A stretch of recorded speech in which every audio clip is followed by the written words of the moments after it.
Chicken கட்லெட்க்கு தேவையான பொருட்கள் 1/4 kilo boneless chicken, 2 உருளைக்கிழங்கு ஸ்மாஷ் பண்ணி வச்சுக்கணும், மல்லி இலை, வெங்காயம் வந்து 2 பெரிய வெங்காயம் சாப் பண்ணி வச்சுருக்கேன், 1/4 டீஸ்பூன் வந்து மஞ்சத்தூள், 2 டீஸ்பூன் மல்லித்தூள், 3 டீஸ்பூன் மிளகாத்தூள், எண்ணெய் ஃப்ரை பண்ணுறதுக்கு, இஞ்சி பூண்டு பேஸ்ட்டு, கொஞ்சோண்டு 1/4 டீஸ்பூன் கரம் மசாலா பவுடர், முட்டை ஒன்று நல்லா பீட் பண்ணி வச்சுக்கோங்க, உப்பு தேவையான அளவு, பிரெட் க்ரம்ஸ். ஃபஸ்ட்டு நம்ம சிக்கனை ப்ரெஷர் குக் பண்ணிடலாம்.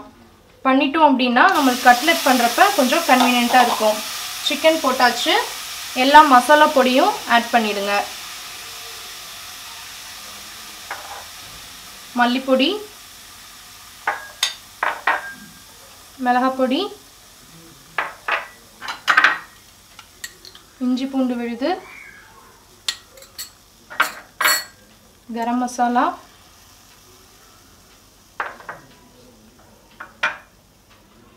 தேவையான அளவு உப்பு,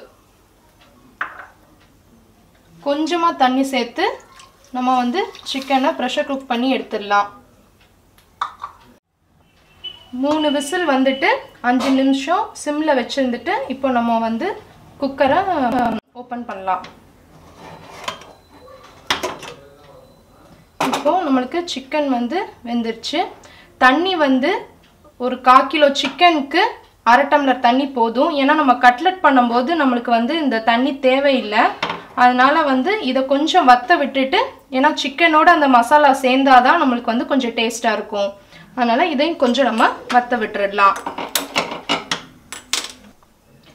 இப்போ சிக்கனை மிக்சியில் போட்டு கொஞ்சம் நல்லா கிரைண்ட் பண்ணிக்கலாம்.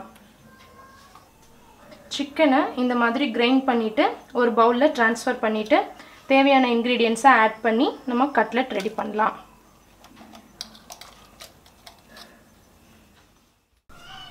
சிக்கன் போட்டதுக்கப்புறமா நம்ம ஸ்மாஷ் பண்ணி வச்சுருக்கிற அந்த பொட்டேட்டோவை இதோட ஆட் பண்ணிடலாம். ரொம்ப ஸ்மாஷ் பண்ணிட வேண்டாம், கொஞ்சம் அங்கங்கே பீசஸ் இருக்கிற மாதிரி இருந்தால் கட்லெட் சாப்பிடும்போது கொஞ்சம் நல்லா டேஸ்ட் கிடைக்கும். மல்லி இலையை ஆட் பண்ணிடலாம். வெங்காயம் தேவைக்கேற்ற மாதிரி நம்ம ஆட் பண்ணிக்கலாம். இப்போ நம்ம ஆட் பண்ண எல்லா இன்க்ரீடியன்ட்ஸையும் நல்லா இந்த மாதிரி மிக்ஸ் பண்ணிடுங்க. மிக்ஸ் பண்ணிவிட்டு இந்த ஸ்டேஜில் உப்பு, காரம் இதெல்லாம் வந்து சரியாக இருக்கான்னு நம்ம டேஸ்ட் பண்ணிக்கலாம். ஏன்னா சிக்கன் அண்ட் பொட்டேட்டோ இதில் இருக்க எல்லா இன்க்ரீடியன்ட்ஸுமே நம்ம வந்து குக் பண்ணி தான் இருக்குது. காரம் தேவை, உப்பு தேவை அப்படின்னா இந்த ஸ்டேஜில் ஆட் பண்ணிடலாம். இப்போ இதில் நான் எல்லாம் செக் பண்ணிட்டேன். இப்போது சின்ன சின்ன பால்ஸ் மாதிரி இந்த மாதிரி ரவுண்ட் பண்ணி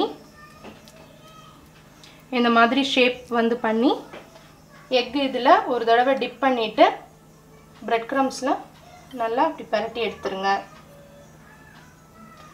உங்களுக்கு தேவையான ஷேப்ஸ் நீங்கள் பண்ணலாம். இப்படி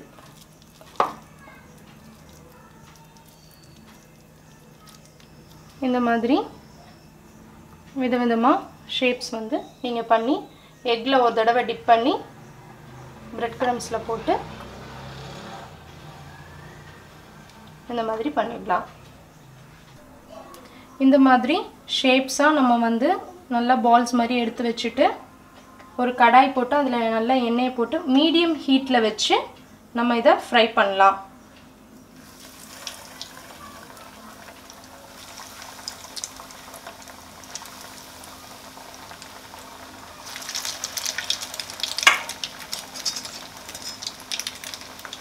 அடிக்கடி பரட்டி விட வேண்டாம். மீடியம் ஹீட்டில் வச்சுருந்து ஓரளவுக்கு கோல்டன் ப்ரௌன் மேலே வந்ததுக்கப்புறம் பரட்டி விடலாம்.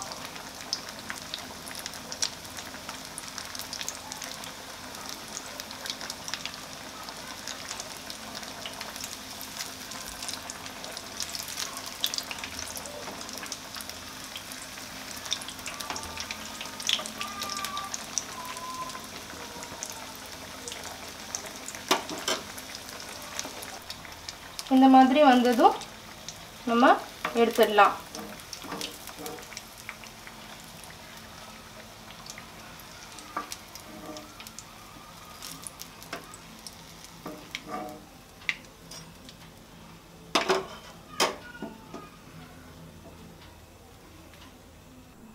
சுவையான சிக்கன் கட்லெட் ரெடி ஆயிடுச்சு. கண்டிப்பாக ட்ரை பண்ணி பாருங்கள். பிடிச்சிருந்தா லைக் பண்ணுங்கள். இன்னும் நிறைய ரெசிபீஸ் தெரிஞ்சுக்க சப்ஸ்கிரைப் பண்ணுங்கள்.